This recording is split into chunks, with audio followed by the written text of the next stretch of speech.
Juízes 16, Sansão em Gaza. Então Sansão foi a Gaza, e lá viu uma prostituta e entrou a ela. E foi dito aos gazitas: Sansão veio para cá. E eles o cercaram e ficaram esperando por ele toda a noite no portão da cidade, e ficaram quietos toda a noite, dizendo: pela manhã, quando for dia, nós o mataremos. E Sansão ficou deitado até meia-noite, e se levantou à meia-noite, e pegou as portas do portão da cidade, e os 2 postes, e saiu com eles, com a barra e tudo, e os pôs em cima dos seus ombros, e os carregou até o topo de uma colina que fica diante de Hebron, Sansão e Dalila. E sucedeu que, posteriormente, ele amou uma mulher no vale de Soreque, cujo nome era Dalila. E os senhores dos filisteus subiram até ela e lhe disseram: seduz-lhe e vê onde repousa a sua grande força, e por quais meios poderemos prevalecer contra ele para que possamos amarrá-lo e afligi-lo, e te daremos cada um de nós 1.100 peças de prata. E Dalila disse a Sansão: diz-me, rogo-te, onde repousa a tua grande força, e com o que tu podes ser amarrado e afligido? E Sansão lhe disse: se me amarrarem com 7 vimes verdes que jamais tenham sido ressecados, então ficarei fraco, e serei como qualquer outro homem. Então os senhores dos filisteus trouxeram até ela 7 vimes verdes que não haviam sido ressecados, e ela o amarrou com eles. Ora, havia homens deitados em espera junto a ela na câmara, e ela lhe disse: os filisteus estão sobre ti, Sansão. E ele rompeu os vimes como um fio de estopa se rompe quando encosta no fogo. Então a sua força não foi conhecida. E Dalila disse a Sansão: eis que zombaste de mim e me contaste mentiras. Agora diz-me, rogo-te, com o que tu podes ser amarrado.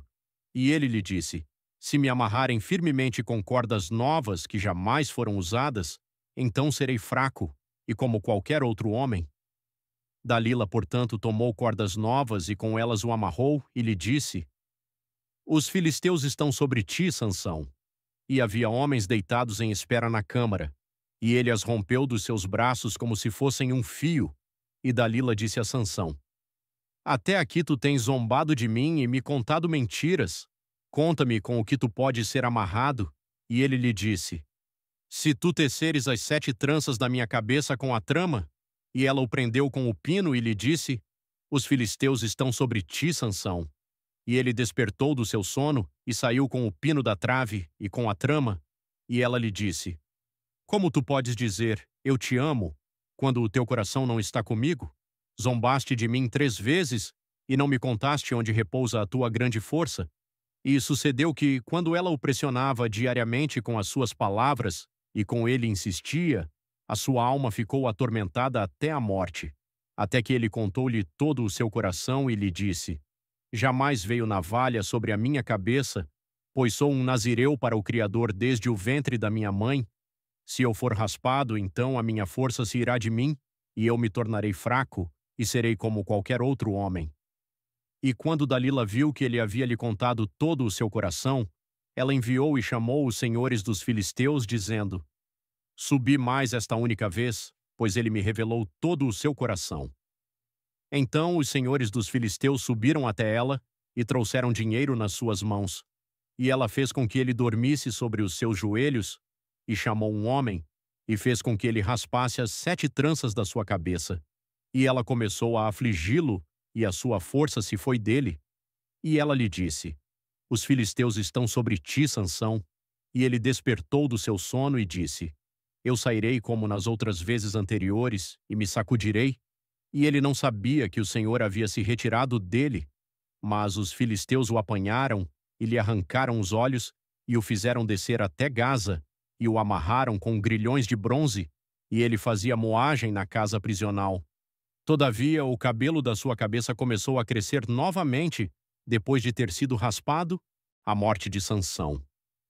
Então os senhores dos filisteus se reuniram para oferecer um grande sacrifício a Dagon, o seu deus, e para se alegrar, pois diziam: o nosso Deus entregou Sansão, o nosso inimigo, na nossa mão. E quando o povo o viu, louvou o seu Deus, pois diziam: o nosso Deus entregou em nossas mãos o nosso inimigo e o destruidor da nossa terra, o qual matou muitos de nós. E sucedeu que, quando o coração deles estava alegre, disseram: Chamai Sansão para que ele nos faça diversão. E chamaram Sansão da casa prisional. E ele lhes fez diversão, e eles o colocaram no meio de duas colunas. E Sansão disse ao moço que o segurava pela mão: Permite que eu possa sentir as colunas sobre as quais a casa se apoia, para que nelas eu possa me encostar. Ora, a casa estava repleta de homens e mulheres, e todos os senhores dos filisteus lá estavam, e havia sobre o telhado cerca de 3.000 homens e mulheres que observavam enquanto Sansão os divertia. E Sansão clamou ao Senhor e disse: Ó Senhor e Criador, recorda-te de mim. Rogo-te e me fortalece. Rogo-te só mais esta vez, ó Criador, para que eu possa ser de uma vez vingado dos filisteus pelos meus 2 olhos. E Sansão se agarrou às duas colunas centrais sobre as quais a casa se colocava de pé e sobre as quais ela se sustentava, uma com a sua mão direita e outra com a sua esquerda. E Sansão disse: Que morra eu com os filisteus. E ele se curvou com toda a sua força, e a casa caiu sobre os senhores e sobre todo o povo dentro dela. Assim, os mortos que ele provocou na sua morte foram mais do que aqueles que ele matou na sua vida. Então os seus irmãos e toda a casa do seu pai desceram e o tomaram e o fizeram subir e o sepultaram entre Zorá e Estaol no sepulcro de Manoá, seu pai. E ele julgou Israel por 20 anos.